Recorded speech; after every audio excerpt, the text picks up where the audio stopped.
It's an honor to be here, and so thank you, Jerry, where are you? Thank you, Jerry, for inviting me to make an appearance here. Our pleasure. I really appreciate it. And Ben, I'm totally honored that you would make the trip to come and read my story. I mean, how could I possibly ask for more?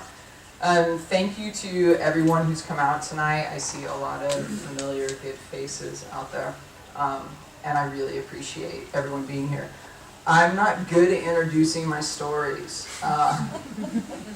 It's a story. There's some people in it.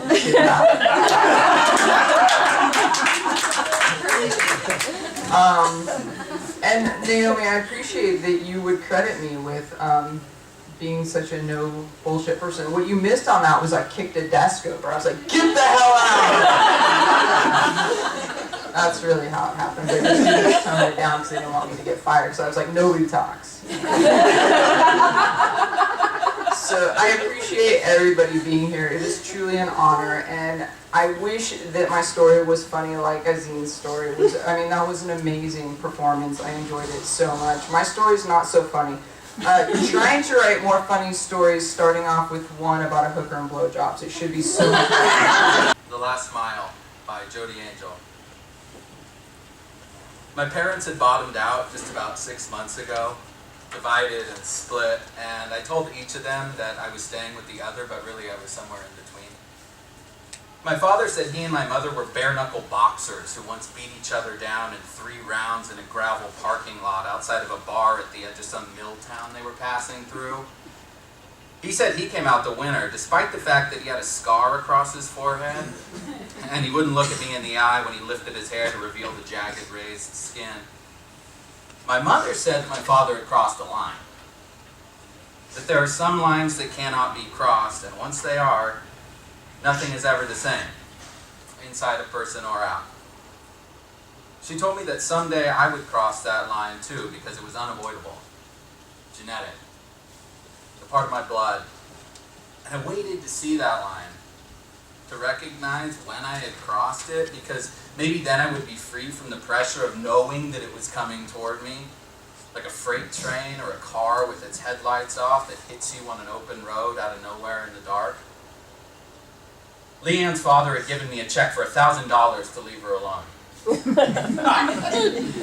He told me as much. Walk away, he said. And I only half heard him, because the other half of me had already walked right into his house when he was no more than a sleeping threat down upstairs, and I had had his daughter as much and as often as I wanted. I probably got her pregnant on purpose. And she probably let me get her pregnant on purpose. And we both did it for the same reasons. Because the line was somewhere. And there was a before and an after, and we both wanted to know on which side we stood. It had been sprinkling earlier, nothing more than spit on the windshield, but we hit committed rain 13 miles out of Mad River, and the first time that the 4 bald tires kissed themselves free from the asphalt and slid out from under our lane on a tight sheet of water, Leanne called me a motherfucker and cinched the seatbelt tighter around her pregnant stomach. The second time they did it, she let out a scream.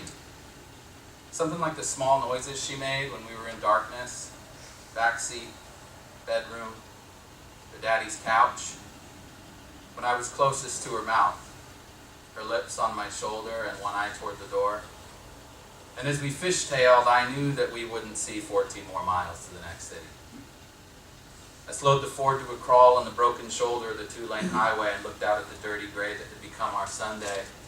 And I waited for Leanne to say something hopeful that would let me know that if I went ahead and put us back on the road heading west, it would be the right decision even if the traction failed. But Leanne just sat beside me on the split bench seat with both of her hands folded over the lap belt and her stomach, where the t-shirt pulled as tight as the skin beneath it to cover the swell. The right turn signal was a hollow clicking that reminded me that time was wasting. Even while we sat hidden in the rain, and deep down, underneath my fear and my hunger and the ragged edge of worry for everything I had done and was about to do, I was impatient to move and make distance. We can either wait or we can try to go back to that town, I said. The last roadside had promised a new city in 14 miles, Poker Flat, but we'd never make the ride over miles of downpour, bad tires, and not enough money. I saw a sign not too far back off the road from where some buildings were, she said. It might be a motel. Maybe we could stay there for a little while until the rain quits. I'm tired of being on the road. She kept rubbing at her stomach. It was a movement that I had grown familiar with over the past couple 100 miles. One hand tucked under the top of her pants, and the other hand smoothing the shirt over the skin. One long stride, ribs to waistband, over and over again without sound. You sure it was a motel? I said. My stomach made a noise that reminded me that motels and restaurants like to take up space in the same parking lots. And where there was a bed for rent, there was bound to be food, and the last time that I'd had more than coffee in my mouth had been a lot of hours ago.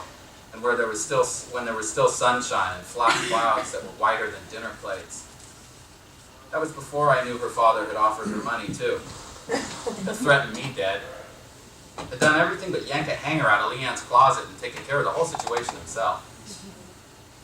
I saw buildings and lights, she said. She didn't look at me as she talked. Her hand was still moving in its steady arc over the hump of her stomach. I rolled down my window so that I could see the road in both directions, and the rain came into the car for a minute, needled at my bare arms, put dark spreading stains on my short sleeves. The sky was heavy murk above us, bruised and black, and I knew that if I kept my head out of the window for a while longer, somewhere out there I would see lightning splinter toward the ground. The air had the smell of brine, even though we were miles from any hope of water that didn't come from the sky. I switched on the left turn signal and then swung the car into a wide U and headed back. I had hoped we could just keep going, driving on a loaf of bread and a package of lunch meat. Fulfill my plan to just roll to a stop when the last of the gas gave out and call everything good and just start out wherever the car came to rest. And maybe we might have if Leanne hadn't been 6 months pregnant. But plans have about as much substance as daydreams. And every time you're 2 steps away from everything coming true, somebody slaps you between your shoulder blades and knocks the reality back into you. Doesn't help that money goes half as far as you think it will. We took the cheapest motel room and went straight to bed and wrapped the blanket around us. While Leanne flipped through the television channels, I cracked sunflower seeds and spit shells into one of the short glasses from the bathroom. "You smell good," I said. I reached out to touch her, to maybe pull her toward me and kiss her and feel the weight of her body against mine. But she was as firm as a cement freeway divider. She didn't turn, or kiss me, or touch me back at all. She just smiled and dropped her hand to her belly, and she started her rub. It was a habit, like cracking knuckles, and I hated it. I rolled onto my side away from her and spit some sunflower seeds into the glass without cracking them. My lips felt chapped on the inside. "Baby's sleeping," she said. "I don't want to wake her." "You want me to rub your feet?" I said. "I can use a hot washcloth and make you feel better." Leanne bit at her bottom lip, and for a second I thought she might start to cry, but then she exhaled hard, so that her bangs lifted off her forehead, and then she turned to me and gave me a half smile. "I'm tired, that's all. Maybe you could just talk to me so I can fall asleep." I rolled over and put my hand over the top of hers while she rubbed her stomach, even though I wanted her to stop. After a few rounds, she moved her hand out from under mine and I took over, and I decided that I would move my hand the length of her 20 more times, and then I would stop. "Tomorrow I'm going to put some better tires on the car." I rested my head against her so that I could listen to her breath. Leanne's eyes were closed and her inhales came slow and deep. I dropped my voice to a whisper. On the television, a tiny lizard erupted from a leathery egg, blinked in the too bright light, and slipped away into deep dark grass. The motel was on Bond Road, just off the highway, and there was an intersection with a Flying J gas station and a few low buildings on gravel lots. Monday came up without sun, and I left Leanne sleeping and went out to find food and tires that would get us the hell out of there. The second building I walked up on had the sound of an air gun and the smell of grease, and I could see a stack of radials 20 deep behind a chain link fence. I walked the distance to the open double sliding doors and waited for the man working the gun to notice me. He He finally looked up from the car where he was bent against, and I shot my hand up in a weak wave. He flipped a switch on the back of the compressor, and the garage was suddenly quiet, except for the sound of a radio playing old country turned low. "You need something?" he asked. He pulled a cigarette from the front pocket of his work shirt and pinched the butt between his lips so he could bite the filter off. There were flecks of tobacco in his teeth that I could see from where I stood. "I need tires. Maybe one, maybe two, probably four," I said. 235s, used if you have them. The man rubbed at his cheek and left a smear of grease where his finger had touched. He wasn't a tall man, but his shoulders were broad, and both of his sleeves were rolled tight over hard muscle on his arms, despite the fact that his hair had crept back from his forehead. "You a mechanic?" he asked. I cleared my throat and wiped my lips. "Shade tree, mostly," I said, "but I've done some things. Brakes and shocks, carburetors. I did most of the work on my own car." He spit a mouthful of thick saliva at the ground. "Must not have done such a good job if you're walking around instead of driving." I got my car," I said. I pointed behind me back toward the motel. "It's parked over where we're staying." He smiled and held his hand out toward me. "I'm just giving you a hard time," he said. "I'm Chuck." The chipped and faded sign that faced the road said Deacon's Auto. "You're not Deacon?" I asked. "Nope," he said. "That's an old sign."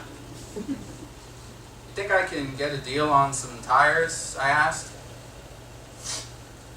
"You ever changed out a 406 V8 for a 427 side oiler with twin 4-Bear Edelbrock carbs?" I scuffed my tennis shoe into the gravel. "No," I said. "I never have." Chuck laughed and hit me hard on the shoulder. "Me neither," he said. "But I always wanted to. Might still do it someday." He led me into the garage and under the car on the lift. He looked up and pointed with a stained finger. "This one needs new rotors. Probably everything on the front and the rear. I don't do anything fancy around here. Just patch them up and send them back." I could smell oil and gas and hot metal, new rubber and old tools. There was something about the smell of a gutted car that made me feel like I wasn't afraid of anything I'd ever done. "I just need some tires for a Ford," I said. "You want to earn some money?" Chuck asked me. I looked up into the open underbelly of the car and saw things that were familiar, and I could hold on to them and get a sense that was steadier than the road west and Leanne's constant fucking stomach rub. I reached out and shook Chuck's hand. "I know," he said. "You got nothing to lose. I was you once. You just don't want to someday be me." He laughed, but it didn't sound like much. I bought breakfast and had them box it up so that I could take it back to Leanne. She was still curled in the middle of the bed when I got back to the room, but then she rolled onto her back and opened her eyes. "It smells good," she said. "I'm starving." "I got a job," I said. She picked a piece of bacon out of the box and started eating it. "What am I going to do while you're working? Am I just going to sit here?" Her eyes were still puffy, but they shrunk down quick and sharp. "I can't just sit here," she said. "I want to do something too." I rubbed her leg underneath the sheet. "You can relax and take care of the baby and watch television and rest. You're supposed to be resting anyway." Leanne started eating scrambled eggs with her fingers. "I wish we hadn't left. I wish I was still home so I could go to school and see my friends. I miss my friends." I wanted to tighten my hand around her leg and jerk her out of the bed. Pull her onto the carpet so I could lie next to her and hold her down and put my mouth right up to her ear and she'd have no choice but to listen to me. Instead, I lifted my hand from her leg and held my tongue. "If we would have stayed, your dad would have made you give up the baby," I said. "And he would have done something bad to me. Remember, Leanne?" I told her about what happened when I turned her daddy's money down, what he had offered me next. Something along the lines of, "How much do you think your life is worth?" And after that, it had been harder to get off with Leanne when we were doing it on her daddy's couch.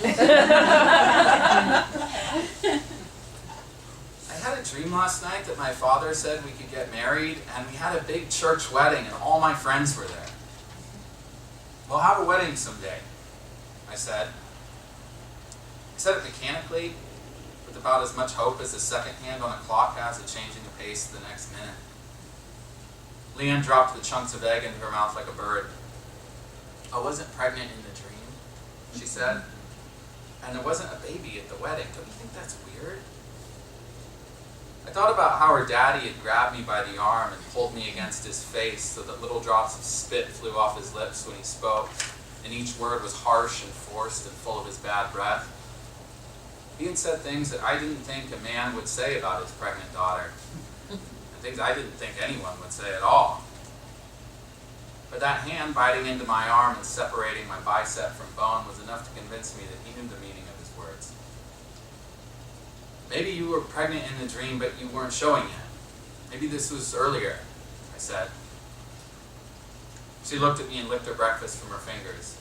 Maybe, she said, but I don't think so. I don't think there was a baby at all. I started picking up hours at the garage, and Chuck asked me questions while we worked. Asked me about my life, and I told him a story that sounded good out loud, everything approved and honored and whole. The work wasn't hard, and I liked the feel of grease under my fingernails and the scratches on my hands and the cuts from stripped bolts and slipped tools. On Thursday, I was welding a rust patch into the rocker panel of a '66 Ford when Chuck yelled at me to turn the radio up, and I shut the iron off and did what he asked. I picked up the air hose to blast the dust off the piece I was working on, and Chuck grabbed my arm and his fingers tightened into my coveralls. "Hold off on that for a minute," he said. We stood there in silence with nothing but the radio playing too loud and Chuck's hand on my arm. And when the song finished, Chuck walked over and snapped the radio off, and the silence between us deepened an inch. And then he walked out to the gravel lot and pulled a cigarette from his pocket and smoked with his back to me. I didn't know whether to work or stand still, so I cleared my throat and walked out to the sunlight and gravel facing the road. "You want a cigarette?" Chuck asked. I shook my head. I could hear the cars on the highway, everybody accelerating to someplace farther than there. "There's that one goddamn song that does it to me," Chuck said suddenly. "I've gotten good about most things, but that's the one I can't get past." He dropped ash from his cigarette and stared out toward the road. "Deacon used to play that song all the time. Had the whole record, but only played that song. About drove me crazy. He knew all the words, used to sing it at the top of his lungs just to piss me off, I think." Chuck smiled and spit onto the gravel, rubbed at it with the toe of his boot. "Deacon was my son, only kid. Used to work out here with me, bitched about it a lot, but he did good work. He had the patience that I didn't have. Like you do." I shoved my hands into my coveralls and fingered the quarters I was saving to buy lunch with. "You move away?" I asked. Chuck laughed and pushed his greased and grooved hat back. "Nah, he went off and got himself killed. Coming home from drinking one night, and he was seeing this girl that I guess he was fighting with." Chuck blew a double lung of smoke toward the blank sky. "So on his way home, he rolled his car. For whatever reason, ass over tea kettle on the road, took out about 50 feet of a neighbor's fence.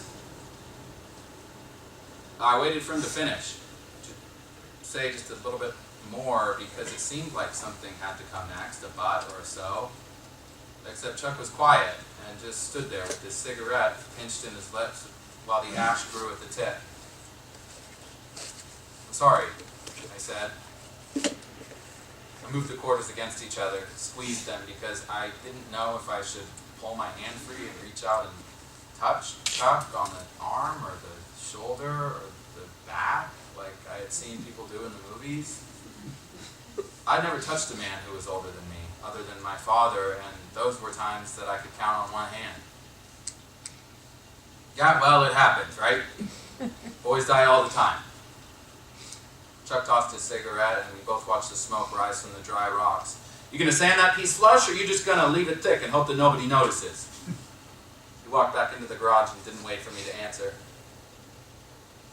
On Friday, Chuck came to me and said that he and his wife had been talking, and they had an extra room above the garage at their house, and maybe Leanne and I wanted to move in.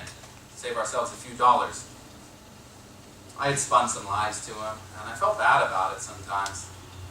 Told him we were married, told him she was pregnant, and we were excited, and had been heading to the ocean because her doctor said babies who live in the salt air thrive more than babies who don't. He asked about our families, but I had gone vague and quiet as if I hadn't heard him ask at all. Leanne was glad to be moving because moving gave the hope of change. She was restless most days, angry and sad, her moods shifting like the wind. I never knew which way I might catch her when I came home from Chuck's, smelling like lube and sweat and brake dust and gasoline. At the motel, I didn't pay for long distance in her room because I was afraid that she would get weak during a long afternoon when there was a lull between shows, and she might miss her mother because she saw mother and daughter on TV reunited or working through their troubles.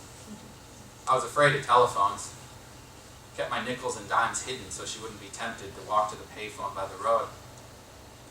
Sometimes when I was running a dipstick into an oil pan or rotating a set of tires, I'd wonder if she was thinking about home. And if she was, how hard was she thinking? Chuck's wife Vivian came out and met us in their driveway, and we all stood around for introductions. Behind her was a shaggy black and white dog that barked twice and then shut up at the sound of our voices. Vivian was a small woman, young-looking in a way that might have been influenced by the quality of the light. She had blonde hair that she wore piled on her head, and her voice had all the flavor of the old country lyrics that poured out of the radio in the shop. And for a second I thought about Deacon and his favorite song, something about long limousines and a shiny car. Her voice carried loss. And when she smiled at me and asked me if Tyler was my given name or if it was just something I fell into, I almost told her the truth. That on paper my first name was Martin, and the only thing I'd ever fallen into was bad luck. I almost told her about the line in my blood and that I was fairly sure I had crossed it, or was about to very soon in a matter of months, but truth is hard to rope in once it gets loose. And I knew that it was easier to breed lies, because they're like rabbits, and multiply in the wild on their own. You told him about the Grange Hall tonight, didn't you, Chuck? She said. Did he tell you we want to take you out tonight and buy you a good dinner? She looked at Leanne's swollen stomach and winked at her. Leanne didn't look at her in return. The room above the garage smelled like new paint, and there were clean curtains on the rod. Chuck opened a window to air out the fumes, and he pointed out the dresser and the bed and the small bathroom with a toilet and a sink. I kept thanking him. And Leanne sat down in the middle of the bed, and Vivian pulled her into conversation that I should have been paying close attention to, so I knew the lies being born. But mostly the talk stayed safe. How far are you along? And is it a boy or a girl? And do you have any names yet? Vivian didn't ask us where we were from or where we were going or if our folks were anxious for the baby to come. When they were satisfied that we were settled, they went back down the narrow flight of stairs and left us to rest before dinner. How long are we going to stay here? Leanne asked. I haven't thought about it, I said. He isn't asking us to pay anything, so why do you already want to think about leaving? Leanne started crying. And even though I was looking out the window at the green hills and the scrub oak and the rows of wire fences that disappeared into nothingness, I knew that she was crying sitting up. Crying without wiping at her cheeks, crying openly and without shame so that I would turn around and do something. My shoulders were tired from carrying her weight. I watched buzzards dip in the distance, black birds that carried their wings in sharp V's. Leanne picked up a book from the shelf against the wall and leaned back against the pillows. I stretched out next to her and closed my eyes. She was quiet for a while, and I listened to her turn the pages, the dry rustle and scrape as they caught on her shirt. I concentrated on the darkness behind my eyelids and tried not to think about things that were familiar to me. There's a mark in this book. I can't read it, Leanne said. You can't read the mark or the book? The book, Tyler. I can't read a book that somebody is marked in. It's weird. I don't like using things that aren't mine. I rolled over onto my side and looked at the open book that Leanne had balanced on her stomach. In the middle of the page there was a red ink stamp that said exit. There were no other marks, just the stamp on the page. I took the book from Leanne and flipped through the pages, and then turned back to the beginning. Inside the front cover there was a name printed in the corner. Deacon. I handed the book back to Leanne, and she looked at it for a second before she dropped it on the floor beside the bed. It seemed like it was going to be a good story, too. She let out a sigh and tapped her fingers against her chest. I don't know how long I can stand to be this bored, she said. I can't wait until the baby comes so that I can have something to do. The Grange Hall was on a narrow strip of blacktop that ran between rows of farmhouses and acreage. The parking lot was half full, and Vivian said that was because it was a Friday night. Most people would skip dinner and come after 9 for the band. Inside there were tables along one wall, and then a dance floor that led to a small wooden stage at the far end of the building. The tables were covered with checkered tablecloths, and we ordered steaks and beer, and Leanne asked for a Coke, and then Vivian said that Leanne should live it up and ordered her a Shirley Temple instead. Chuck wanted to talk cars, but Vivian told him that there couldn't be any shop talk at the table, so we switched to hunting and fishing, which I knew nothing about. Other than the fact that I had once outfished my father when I was very young, and somewhere there was a picture of me holding up my first and last full stringer of trout. They were dull gray in the picture, but I remember that when I held them up for the camera, they'd been beautiful with color, with the sheen of oil on the top of a mud puddle. Vivian went back to baby questions, and this entertained Leanne, who had read a book and had never had the opportunity to show just how much she knew. Chuck excused himself from the table and came back with 3 glasses of whiskey from a bar I hadn't seen. "You don't mind driving, do you?" he said to Leanne, and he winked at her, but I didn't know if the wink was meant to turn his question into a joke or give her thanks in advance. Leanne was 6 months away from being legal age for her driver's license, but that was in our other life that we no longer lived. When the band started playing, we turned our chairs to face the dance floor, and the volume went up suddenly so that we had to lean in close to each other in order to hear. I held Leanne's hand, and every so often Chuck would get up from the table and there would be drinks again. And Vivian was always the first to put down an empty glass. After a while, Chuck took Vivian out on the floor, and they danced to a fast song, and then a slow song, and then half of another fast song, before Vivian stopped them and pulled them back in our direction. Her face was pink, and there was something about the color high up in her cheeks that made me have to look away from her. Leanne was smiling, but I could tell that she was using the last of her strength to hold it there. "You like to dance?" Vivian asked me. She had to lean in close to my ear so that I could hear her, and when she spoke, her breath was warm on my skin. And she held her mouth close even when I turned toward her, and it was as though I could feel her breath in other places of my body so that my hands started sweating, and I had to nod instead of answer. "I'm really glad you two wanted to come out with us," Chuck shouted into my other ear. "I'm really happy." I smiled and nodded, and he gripped my shoulders and pulled me toward him. "I hope you two will stay around a while, you know? We wouldn't mind that." Tiny drops of spit landed on my cheek while he talked to me, but I kept my hands in my lap. His teeth were stained from tobacco, but his eyes were shining and his hand was tight against me. "Maybe we could rebuild that 406 V8, he said. Vivian grabbed my hands out of my lap and pulled me to my feet. I didn't realize I was drunk until I stood up, and then I had to wait for the floor to settle underneath me before I could walk away from the table. Vivian led me out to dance, and I tried to say no and smile, but she wouldn't let go of my hands, and once we were out on the floor, we were swallowed up by other people dancing around us, and I realized that the only way out was through. "You know how to two-step?" she asked. I shook my head. Vivian put her cheek against my shoulder, and we shuffled around together. I felt her mouth on my ear. "How old is she?" I thought I recognized the words to the song. The band was covering something that I'd heard before, but I couldn't remember the name. "I know this song," I said. Vivian pulled her cheek away from my shoulder so that she could look at me. And even though she was smiling, there was something about the set of her jaw that didn't let her lips slide all the way off her teeth. "How old is she?" she said again. I looked over Vivian's shoulder toward our table, but the lights were too low and there were too many people between us and them. "She's 19, I said. She'll be 20 in August. Vivian's mouth was back against my ear. "Bullshit," she said.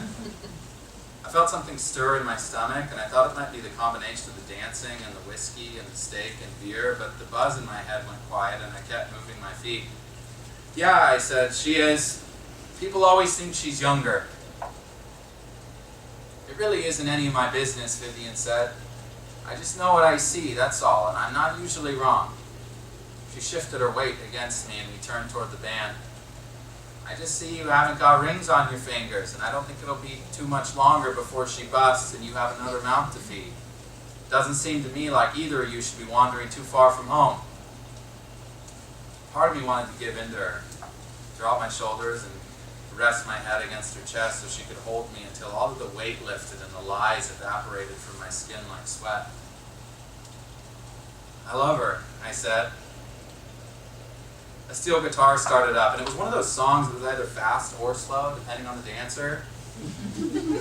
And Vivian held me in place, and we stayed locked on the floor. She pulled me around in a tight circle, and she was strong.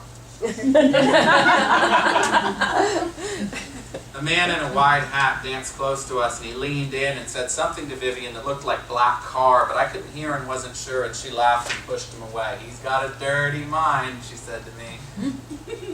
Her hands were tied around the tops of my shoulders, and I could smell her against me, her drinks and her perfume. The skin on her neck was white and blank and tight. I want you to come over to the house and go through Deacon's things.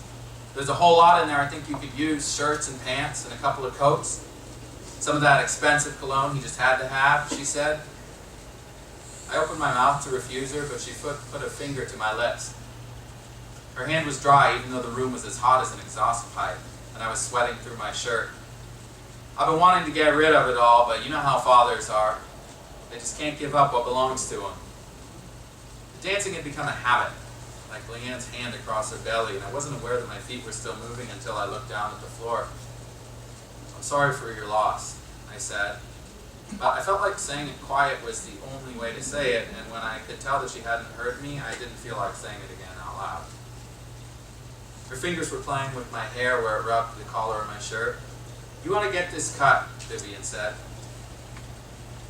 We turned one more rotation, and then the lights went up and the drums rolled the music to a stop. The band announced its break and the floor cleared so the crowd could shift to the bar. I want you to come down to the house and we'll go through those boxes in the morning, she said. She took my hand in hers so that we could weave back through the crowd. There were more drinks and more dancing, and at some point I could no longer feel my face or my feet.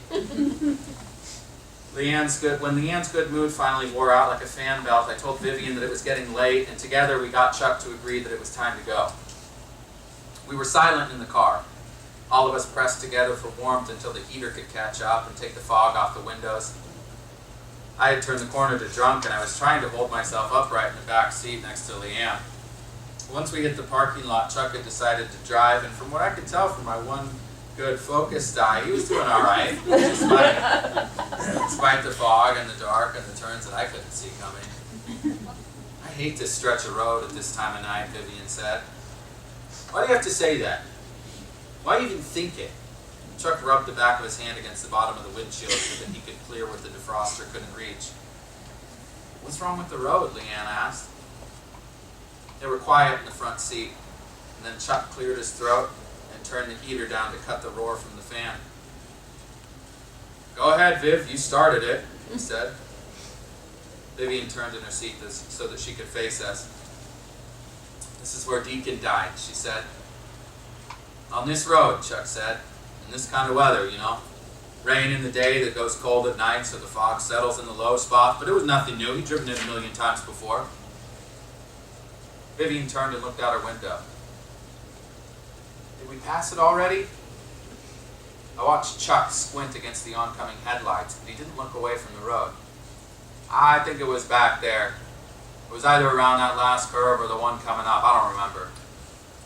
His eyes glanced into the rearview mirror, and I couldn't tell if he was looking at Leanne or me. It's terrible, Leanne whispered. She leaned her head against my shoulder. Vivian turned the heater fan to high again so that the noise filled the car, and she had to raise her voice to talk about it. I guess it isn't true to say he died here. He got farther than this. The police said he managed to walk a good 100 yards from the car before he finally quit. There were lights flashing ahead of us, and Chuck tapped the brakes so that we slowed and came along 2 cars on the shoulder. There were men standing by the car in the front, and even though the hood was wrinkled and the windshield had been busted, and the grill was pushed into the radiator so that all the fluid had poured out onto the road. Both of the headlights were still on and shining strong. We could see the deer just beyond the front of the car, its front legs outstretched toward the center line, the hind end rolled up and twisted at the spine, blood and its insides puddling around it. One of the men waved us on, and Chuck swung the car out and crept wide to avoid him. Leanne pressed her face into my sleeve, and I could feel her breath through my shirt. "You can't look," she said. "I think it was the deer that got Deacon," Vivian said. She leaned forward in her seat with her cheek against the window. "I think Deacon swerved to miss a deer, and he rolled his car. He was the kind of person who wouldn't want to hurt anything." The moon came out from behind the clouds and lit the fields and pastures so that the darkness retreated to the hills, and I could see fence posts and wire and white weeds that soaked up the rain. Chuck drove slowly the rest of the way home until he made the soft turn and pulled the car near the house. We stood in the driveway and listened to the engine tick, and then we moved in different directions. "I'll see you in the morning," Vivian whispered into my ear when I hugged her goodnight. And I wanted to hold her, shuffle my feet in that tight clockwise circle and go back to the dance floor so that I could hear her now that my head was quiet, and I could tell her that I was fine with what I had and with what already belonged to me. An owl called out, and we were startled and reminded of where we were headed. "We're opening the shop late tomorrow," Chuck said to me as he walked toward the house. "Maybe we won't even go in at all. I'm going to sleep like the dead, and it's going to take a hell of a lot more than an alarm clock to wake me up." I followed Leanne up the stairs to the room, and then I pulled the covers back on the bed and helped her down, slipped her shoes off of her feet, and tucked her in. "I don't like these people," she whispered. "I want to leave." The window was still open to air out the paint, but the night was cold, and it filled the room with a chill that would probably take a long time to warm. I stood at the window and looked out at the light. Buzzards now gone to roost and replaced by the low shapes of cows on the hillsides. Behind me, I could hear Leanne's breathing turn hollow like a snore. And part of me wanted to press my pillow against her face so that I wouldn't have to hear the sound. Below and beyond us, I could see the corner of windows of the main house, the tall shrubs in the front door. I could see the mailbox at the end of the driveway and the road into the distance. I imagined Deacon on that road in this same darkness, and I wondered how close he had really been to making